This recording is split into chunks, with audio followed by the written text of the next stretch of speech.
Hello world, this is Bettina Carey here, broadcasting live from It's a Small World After All, and we're all in this together. And today I'm here with Tsugawa Whaley. Lori, welcome. Thank you, Bettina. I'm so glad to be here. Oh, I'm so glad you're here too. We've been orchestrating behind the scenes, getting you on here because we're going to be having you speaking at the summit, the Women's Empowerment Summit. And I wanted to, first of all, have you introduce yourself a little bit and give the viewers a little more information about yourself to get started. Well, great. Well, my name is Tsugawa Whaley. I'm a third generation Japanese American, and I am a descendant of the samurai warrior. Also a baby boomer, third child, middle of six, raised on a farm. Can you believe that I'm a farmer's daughter? But I felt disconnected from the community because we lived way out in the rural Washington, and my parents wouldn't speak Japanese to me, so I felt disconnected from my heritage. Right. And have gone on a lifelong journey learning about my Japanese heritage. I can totally relate to that because I am born from Puerto Rican parents, and they had us speaking English as our first language, and we only learned Spanish when we were in school in Puerto Rico 1 year while my dad was in Korea. So I can totally relate to being of a particular culture, but then, you know, integrating in more into the American culture and losing your, you know, your culture in essence. So anyway, so I would like to ask you a few questions because I know you are the author of this really amazing book. And I would like to ask you, do you have to carry a sword to be a modern day samurai? Your book is Let the Samurai Be Your Guide. What is your answer, say you, Lori? No, you do not have to carry a sword to be a samurai. Actually, it's illegal. In about 1867, it was, person could not, they banned swords, and so samurai had no position anymore. But there's, what I love to talk about is the mindset, the philosophy, the code of ethics that the samurai adhered to, which I think is really important about the samurai as well. Oh, wonderful. Yes, I totally relate to the sword and the samurai on so many levels now that I've kind of gotten a little bit more information about the code of Bushido that you write about in your book. Well, it's been said that the soul of the samurai, could you expound a little bit more about the sword is the soul of the samurai? Yes, I can. The sword is like the emblem of the samurai because they, in fact, the sword is just as well known as the samurai for the Japanese culture, which it isn't in many cultures, but they carried it with them, and on the left side it was carried for peace, and then when they were at war it was on the other side. And they also slept with their swords. They had two swords. One was more for the personal sword and the other one was for war. So they kept their swords very close to them, and it was handed down from generation to generation. And they're priceless now because there aren't many swords available or that are still around because many of them lost or were sold, confiscated. So there aren't too many swords left in the world today. Wow. How many centuries of samurai? This is a question we hadn't talked about, but how many centuries were the samurai have been around? Because you're a descendant of samurai yourself, so they're still around. Yes, over 700 years. And wow. It was during the Tokugawa period that they were the strongest. And that was the time, the 1600s, they were closed for a couple centuries to the outside world until Commodore Perry came in and asked that the doors be open, and Japan said no, and they came back with loaded guns and big, a lot of ships, and they demanded the way open into the to Japan, and they were successful, and Japan was open to society after that. They were no longer a closed society. Oh, got it. Okay. So I'm sure you've heard it said that the hardest sword is forged in the hottest fires. And explain how the forging process of the samurai sword is like a metaphor that you can use for your coaching practice and that we can apply to our daily lives. Well, I'd like to read from my book, Oh, what was wonderful. written about the forging process, because people have tried to duplicate it, and it's actually a ritual that when the swords people get to do their part, because Mhm. the sword is made by many different craftspeople. There's the forging, and then there's the sharpening of the blade, and somebody makes the scabbard.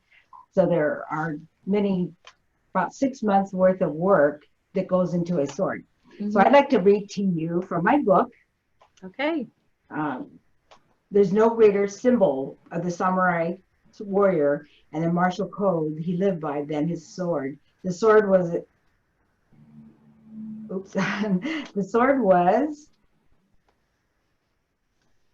we have to count that out. The sword was considered the soul of samurai. What makes this sword unique is a forging process. The special blade materials were combined and specifically fired, folded, and hammered. The many repetitions of this process produced a blade strong, tough, and resilient, perfect for the samurai sword. And as a final procedure, the master swordsmith applied a layer of special adhesive clay in a pattern to part of the blade before heating. And then when it's polished, this pattern provides a beautiful, unique, wavy pattern, which is character for the sword. And so through the forging process, the dross rises to the top, and it's eliminated. And so in our lives, we go through the fire, and a lot of times we go through situations, challenges, and out of those challenges, we can emerge bitter or better, or stronger or weaker. And I choose better, and I choose stronger, because Oh, I love that. sometimes the impurities or the things that are going on in our lives that we're carrying on Mhm. to need to be released so that we can go forward with a new path, Mhm. some of these things that are no longer needed in our lives. Yes. Well, that gives me something to ponder around some of the not so great things that happened to my life, where I felt like I was being pounded and bent. And I finally have succumbed, I've finally survived everything. I actually feel like quite a survivor at this point, but gives new meaning to my life. So what inspired you to write Let the Samurai Be Your Guide in the first place? Well, good question. In 2005 and 2007, I was rear-ended twice, and being in my Mm. middle age, the brain takes a long time to heal. And what happens with that coup, contra coup, shaking of the head, some of the cords were disrupted or damaged, and I had a Mhm. closed head injury, or mild traumatic brain injury, but there was nothing mild about it, because Right. I was reading at a seventh grade level, and I just wanted to have a goal so I could overcome that handicap in my life. I Wow. just did not want to be back in junior high and then unable to do much of anything during the day. I would become very fatigued, and so I went through a lot of therapy, a lot of Mhm. training, a lot of nutritional therapy, just to get the brain to start working like it was before Just the normally, accident. right? Yes. And I understand that's still sometimes an issue, which of course, after you've had a traumatic brain injury, you'll have some permanent damages, but you've overcome a lot with the Yeah. various therapies that you've been able to go through. So which side of you do you carry your book, the left or the right? It must be like your sword, right? It is. It's I been refer to forged. it. That's great. So how does the ancient warrior code of Bushido apply in our lives in the 21st century? Well, the code of Bushido, I'd like to share with you, the Yes, viewers, please share. is courage, integrity, benevolence, respect, honesty, honor, and loyalty. And then at the end, I added Gambaru because I wanted to include my mother. And Mm-hmm. to me, she represents Gambaru, which means try your hardest, do your best, never give up, and go for broke. And I that's love that. Go for broke. go for broke. And that is, I feel that's the essence of the samurai, and that is what kept me going through my trials with traumatic brain injury. Yes, yes, there's power in that. There's power in the fist too, right? Yeah. We shall overcome. We will survive and thrive. So, can you share another snippet of your book that might be that, you know, something the readers could lend itself really well to wanting to open the door to reading the book? Yes, actually I have one that I loved about Ginny Sugihara, who was the person, his life actually inspired me to write the book, because in 1985 at the Wing-Luke Museum, they had an exhibit about his life. And even though he was the diplomat, vice consul from Japan to Lithuania during World War II, and had the opportunity to write transit visas for the Jewish people that were fleeing Poland and wanted to flee Lithuania too.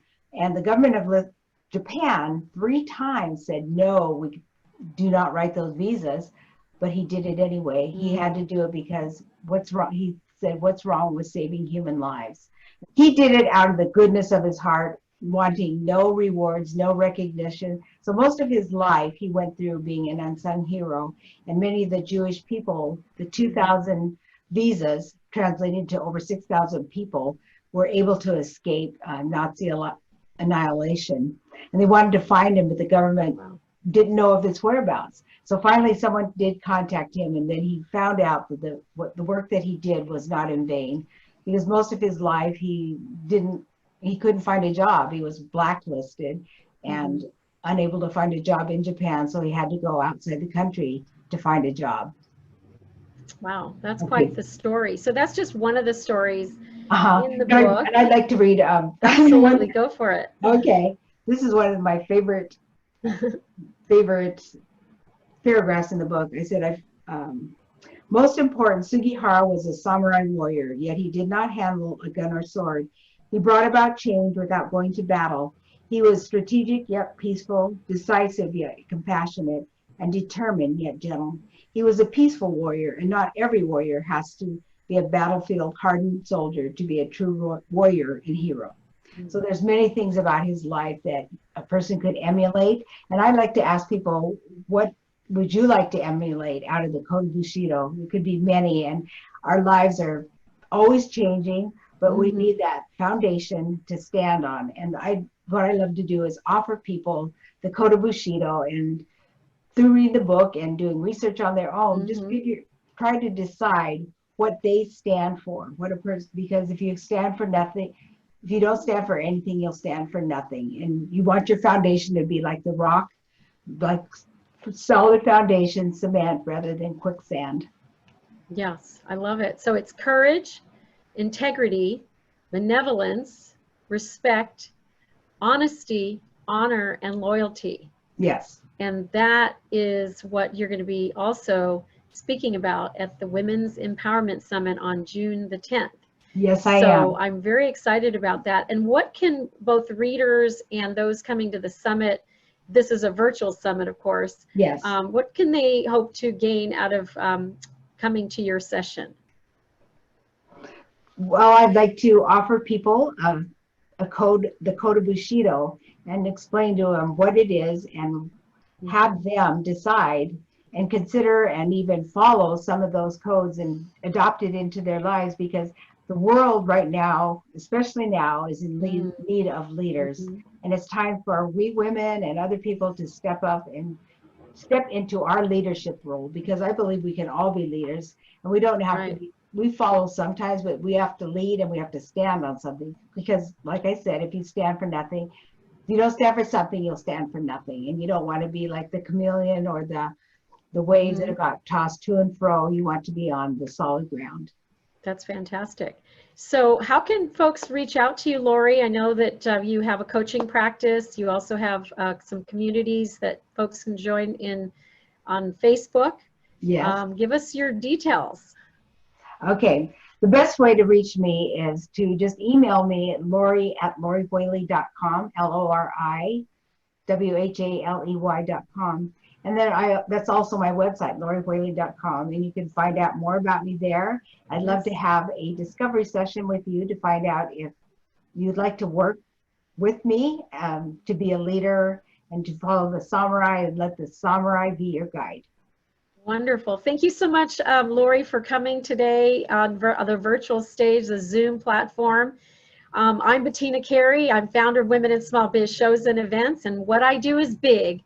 Dream big, break through, and connect with powerful women. Join us at the Women's Empowerment Summit on June the 10th. Visit us on the web at thewomens'empowermentsummit.com, or you can join us at the Women's Empowerment Marketplace. You can also text us at 555-888 and text the word women, and we'll make sure to put you on our mailing list. Thank you for joining us, and we look forward to seeing you again sometime. Bye for now. Bye.